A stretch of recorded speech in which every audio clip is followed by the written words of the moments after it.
O pakinggan natin ito. Nagsorry si Senator Padilla. Alam mo, dito ako nabilib lalong nakuha ni Senator Padilla yung aking respeto. Bilang isang botante, binoto ko yan. Oo, kasi nakikita mo talaga na si Senator Robin ay hindi niya na gusto ng malaking issue. Kasi kung ako to, palalaking ko to. Pucha, yung asawa ko dito nagpapaganda lang so ito, kahit na alam naman niya na wala namang masamang ginawa yung asawa niya, nag-apologize pa din siya para lang sa ego. Sa totoo lang, napakalaking bagay na ang isang tao na as big as Robin Padilla kayang magpakumbaba para lang hindi na lumaki ang issue. Kaya kayong mga pangit sa Senado huwag kayong masyadong huwag kayong masyado kasing insecure. Hindi naman kasalanan ni Robin kung kulubot ang mga balat nyo. Kung ang mga kulay nyo mas maitim pa sa budhi nyo. Problema na ni Mariel yun kung anong gusto niyang gawin sa buhay niya. Sorry si Senador Robin Padilla sa mga kapwa niya senador kaugnay ng kontrobersyal na drip session sa Senado ng kanyang misis na si Mariel Rodriguez. Nasa frontline ng balitang yan, si Mean Losban. Hindi na mauulit. Ito ang pangako ni Senator Robin Hood Padilla sa mga kasamahan at katrabaho sa Senado sa kontrobersyal na pagpapadrip session ng Alam mo, dahil dito naglabas ang DOJ ng hindi daw magandang dulot ng mga vitamin na ina-IV drip. Yung mga glutathione, yung di daw ganda. Tingnan nyo, pagka tinanggal nyo yan, putang papangit ng artistang mapapanood natin. Pag tinanggal nyo yung gluta drip tsaka yung mga vitamin drip na yan, pucha, maniwala kayo. Pati make-up, tanggalin nyo na din. Tingnan nyo magiging itsura ng mga artista natin sa Pilipinas. Parang hiya na yan. Wala pa akong Pilipino na nabalitaan na matay sa gluta drip o kaya vitamin drip. Pero sa gutom, madami nang namatay, mga boss. Ang laki ng pinoproblema nyo. Yung pag-gluta drip ng tao, hindi naman hiningi sa inyo yung pambili niyan. Ang dami namamatay sa gutom, ang dami nang nagnanakaw sa Pilipinas dahil sa hirap ng buhay. Utak ko sa inyo, yan ang pinagtutuunan nyo ng pansin, hindi itong pagmamaganda ni Mariel dahil kailangan niya alagaan niya. Pag pumangit siya, baka iwanan siya ni Robin. Tandaan nyo, kaya mag-asawa ni Robin na 50. Joke lang. Joke lang yun, Senator Robin Padilla. Joke lang yun. Binay ang arte-arte mo.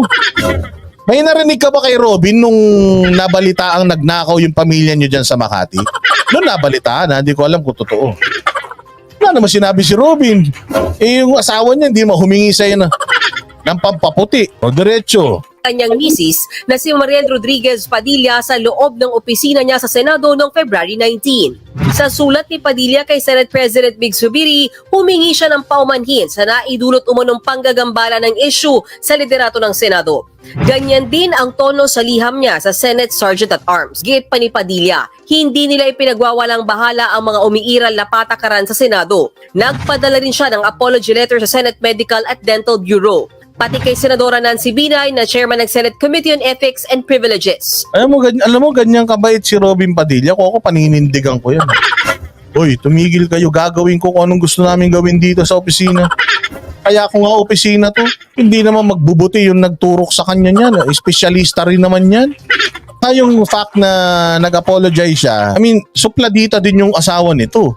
Pero nakausap niya na, bayaan mo na, magpakumbaba tayo dahil ang taong nagpapakumbaba ay itinataas ng Diyos. O, di ba? At yung mga taong may itim na nagpapakataas, hindi na ibinoboto ng tao yan. O, di ba? Nagkomento nitong Biyernes si Binay na nakakabahala ang IV procedure ni Mariel na Nakakabahala talaga kung si Mariel ang tanda na, mas maganda pa din. Tapos ikaw, mas bata ka pero para kang parang sa tagu-taguan hindi ka makikita. Si Mariel, pag naglaro kayo ng tagu-taguan, kahit malayo pa, makikita mo na yan dahil ang ganda at ang puti niyan. O kung maglaro kayo ng tagu-taguan ni Nancy Binay, talo ka dyan, 3 araw na, hindi mo pa nakikita yan. Kung hindi pa didilat yung mata niyan at saka ngingiti yan, hindi mo mahuhuli yan. Alam mo ba sa amin, nung bata ako, walang nananalo sa akin sa tagu-taguan, mga boss. Oo, minsan nga tumatayo lang ako sa gilid nung nung taya eh. Pipikit lang ako eh. Hindi niya na ako makikita eh. Walang abiso mula sa Senate Clinic. Tila binabahiran daw nito ang integridad ng Senado. Kahapon sa social media, idinaan ni Mariel ang pagsusori sa Senado. I had no intention whatsoever to disrespect the Senate or anything Oo, may sinabi ba siya doon? Hello, Nancy Binay. Kasi busy ako. Meron naman siya dahilan. Ang iya talaga kayo. like that. Okay? It was never in my intention.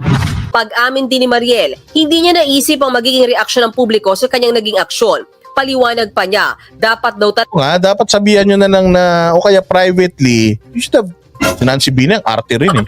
Privately, you should have talked to Robin. Hey, Robin, I've seen your wife's video. Oy, that's not right That's not right. It's as if inaasar niya ako dahil ang puti-puti niya akong itim-itim ko. Sana naman, wag ganon. O, wag na siyang mag-glutadrip dito dahil galit nga ako sa glutadrip na yan eh. In all honesty, naka 3 drum na ako niyan. Wala naman nangyari. Hindi naman siya nangaasar na ganun. Tsaka ina-address naman niya yung kanyang mga followers. Oh, di ba? Si Nancy Binay naka-follow din. Oh, may halong inggit na yan pagka ganyan. ay sa bahay ang session niya. Pero dahil busy, doon na sa Senado niya ito ginawa. Depensa niya rin, hindi glutathione ang ipinaturok niya. I never ever said that I was taking Glutadrip. It was vitamin C. Babala ang Department of Health sa paggamit ng mga glutathione bilang IV drip na posibleng magkaroon ng hindi magandang epekto sa katawan. Para naman sa ilang senador, dapat wag nang palakinin Hindi magandang dulot ng IV drip. Di harangin nyo. Lahat ng mga businesses na nagbabayad ng buwis ng mga drip centers. O di ipasaran nyo kung talagang gusto nyo yan. Gawin nyong illegal. O gawin nyong illegal para walang gumawa. Wala naman nagsasabing illegal. Yun yung pa nga binibigay yung pera ng mga frontliners natin. Nakikisakay na kayo dyan sa issue ng vitamins ni Mariel. issue dahil nagsorry naman na daw ang mag-asawang Padilla. Yung paghingi ng paumanin is a sign of humility. It should be accepted likewise and reciprocated with an acceptance. Case closed. Bakit pa natin palalakihin ito? Hindi naman siguro niya kagustuhan din niyang ganyan na maging issue na malaki. Hindi pa naman Tinan mo. Nancy Binay, magsuot ka ng ganyan damit na anak ng tinapay para kang pinsan ni Kokey eh. Tapos magagalit. Magpaganda ka din kasi. Pakilala namin sa iyo si Doc Yapi. Magiging kamukha mo si Tony Fowler. Palagyan natin ng balakang yung mga pisngi mo para maging sexy ang mukha mo. Diba? Ito naman si Nancy kasi. Lagi kang nanggigitata dyan tapos nagagalit ka sa magaganda. nagkukomento si Senator Binay kung ipapasilip niya pa rin ang usapin sa Committee on Ethics. Sa gitna naman ng issue sa kanyang misis, panawagan ni Padilla. Alam nyo, tigilan nyo na yung political issue na yan. Sa totoo lang. Ang dami natin dapat pag-usapan. Hindi siguro yung... Hindi, pero totoo naman to eh. Seryoso na tayo. Ano naman para sa akin bilang isang botante at nagbabayad ng buwis at pasweldo lang naman namin kayo lahat, mga animal kayo dyan. Wala pong masama dito sa nakikita namin na to. Hindi nga kami na-offend eh. Natuwa pa nga kami. At least may magandang itsura dyan sa Senado. Hindi puros katoksikan dyan. Tingin sa pang-okray, kala mo si Boss Dada, puti-puti.